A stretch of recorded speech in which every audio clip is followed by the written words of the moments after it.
Mga katrops, welcome back ulit sa aking channel, Sports React PH.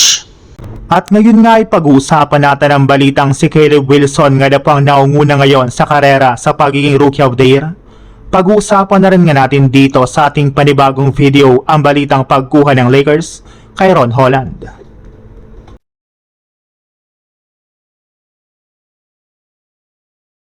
Isa na naman nga pong pangalan ang umangat sa usapan para sa 2026 to 2027 NBA Rookie of the Year race. At sa pagkakataong ito si Caleb Wilson ang naunguna dito. Yes, hawak nga po ni Wilson ang pinakamataas na 28% chance para manalo sa Rookie of the Year.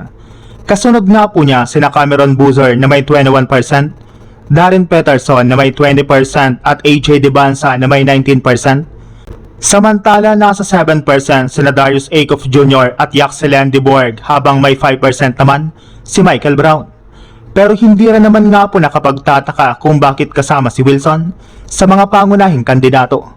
Sa kanyang freshman season nga po sa North Carolina ay nag-average nga po siya dito ng 19.8 points, 9.4 rebounds at 2.7 assists per game, habang umabot sa 58% ang kanyang field goal shooting bago maputol ang kanyang season dahil sa hand injury.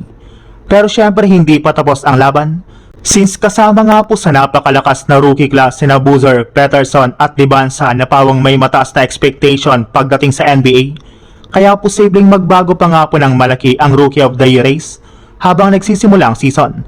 Sa ngayon nga po si Caleb Wilson ang nasa tuktok ng listahan, ngunit since napakalapit ng laban ay maaari nga po na maungusan pa siya ng iba niyang mga kalaban. Samantala, punta naman tayo sa ating sunod na pag-uusapan sa balitang pagkuha ng Lakers kay Ron Holland. Isang nakakagulat nga po na trade proposal ang lumutang na maaaring magdala sa batang Pistons forward na si Ron Holland sa Los Angeles Lakers. Sa proposed deal, matatanggap ng Detroit Pistons sina Jared Vanderbilt at Ado Thiero kasama ang 2032 first round pick swap via Lakers.